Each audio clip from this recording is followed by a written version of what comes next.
This is like on the playing field in this arena and on the court for those players who elbow, trip, and have to throw themselves to impress the referee. There need to be other female and male players who appreciate fair play and value a clean game. Luckily, we don't have to go against the rules to expose the lies, but especially to present them with clarity and transparency, looking the people of Mexico directly and honestly in the eyes. With the permission of the table, comrades, people of Mexico, the law of special taxes on production, products, and services is one of the components of the economic package for 2026 in its income section. I say it like this: it is a responsible, innovative, courageous, and very necessary measure to protect public health, to strengthen the country's finances, and yes, also to change habits, that is, to transform reality. We are not talking about a simple fiscal adjustment. We are talking about a public policy that saves lives, prevents diseases, and generates resources so that the state can fulfill its noblest function, which is to care for its people, reverse the effects of the past, invest in the present, and think and look clearly to the future. Today, the opposition, as the poem by Juana Inés de la Cruz would say, is the child who thinks hard and then becomes afraid. And I say this because they challenged us to listen to the people when we have been the ones walking and building hand in hand with them. Let me show you 3 key elements that the opposition has not mentioned for various reasons.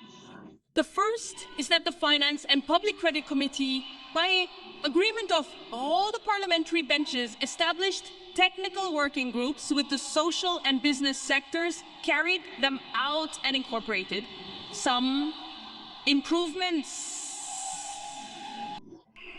2, against the attempts at bribery and lobbying that occurred in the past, which the opposition used to hold in secret meetings. Today, this legislative branch does so in front of the people in public meetings with total transparency and dialogue between the business and social sectors, as well as the journalistic sector, and other agreements have been reached that will be mentioned in a moment. And 3, these proposals that President Claudia Sheinbaum has presented to us are also aligned with an international commitment that our country has, and that for that very reason have the support of international organizations such as the WHO and UNICEF. Any distortion of this, any manipulation of something that is public, is no longer ignorance of the matter, it is acting with malice, it is hindering the development of our country, and we will not allow that under any circumstances. Dear people, what is being proposed today, the so-called health taxes, seek to collect, but not to collect for the sake of collecting, but to discourage the consumption of harmful products and to generate resources for prevention, education, and treatment. First, the JEPs on tobacco, laced, and nicotine products with a rate of 200% plus a progressive quota per cigarette that will occur between 2026 and 2029 ensures that the industry gradually adapts without affecting employment.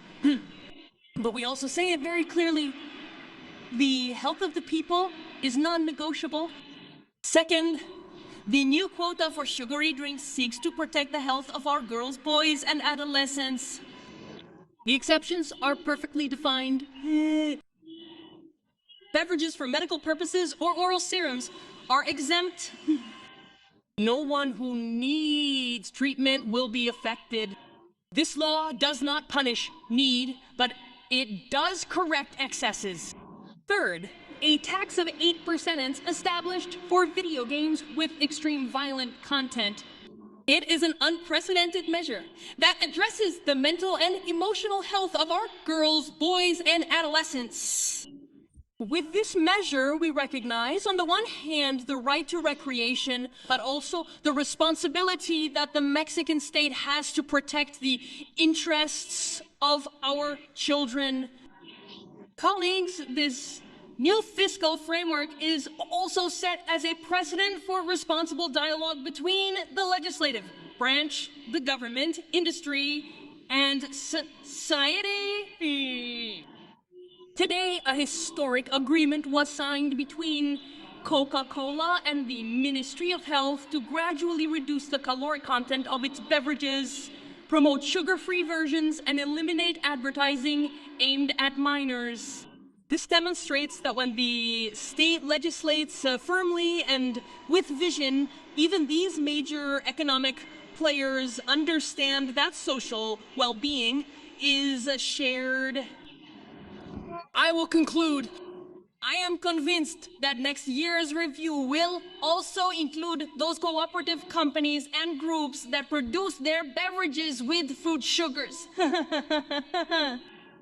This is the true spirit of the fourth transformation. Regulate, not punish.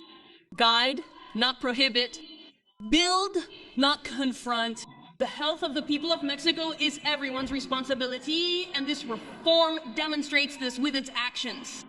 The IEPS 2026 represents economic efficiency with a humane approach, and we say it clearly: we will not allow this sovereignty to defend large soft drink companies, tobacco companies, or platforms that profit from addictions. Nothing by force, everything by reason. Voting in favor of this ruling means legislating responsibly, with empathy, with a vision of the state, with a high standard of vision, with this Mexican humanism that we celebrate today. Long live the transformation of our country, long live Mexico, and may their childhoods live in this model for the good of all. Thank you, Congresswoman.